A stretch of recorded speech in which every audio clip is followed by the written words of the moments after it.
My name's Dave Horn. I'm the site manager of Poynton High School. There's 1,500 pupils in the school.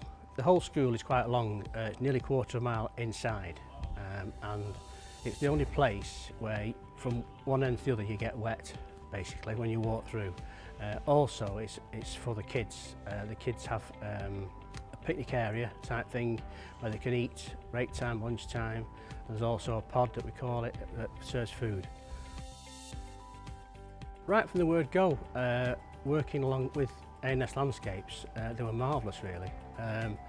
Most responsive. I got various companies to come and quote. So we looked at various products and various designs that were slightly different.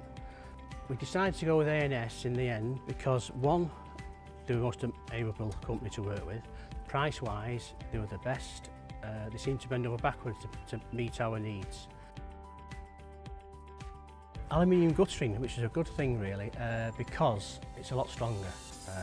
Plastic guttering deteriorates, it loses colour. Some people just said, oh, we don't do that, we don't use aluminium guttering, and we're quite adamant about it, whereas it's a matter of fact that the A&S Landscapes use aluminium guttering.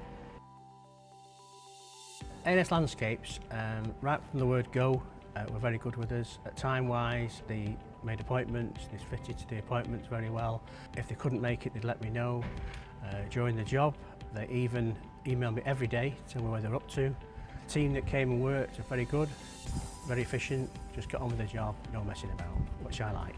They started the job, I think, on the day the kids returned to school in January, I think something like the 5th of January. In poor weather, but they kept going. We've got 4 access doors and 2 gates in the actual area, of which at certain times we had to close some, but constantly, while the children were at school, they worked with us. They fenced certain areas off as they wanted to work. They got no mind of the children and vice versa. We just carried on as if it wasn't happening really. It's changed the area quite considerably because now the kids can sit outside and it's dry, because they do sit out in the winter even. When it's cold they'll sit out and wet, but now they can keep dry. They get food from the pod that's next door to it. People can walk from one side upper school to lower school without getting wet. It's a big asset to the school. And because we're like the biggest school in the area, people will contact us asking who to use for various different things, and I wouldn't hesitate to recommend A&S Landscapes. They're marvellous, they really are, first class.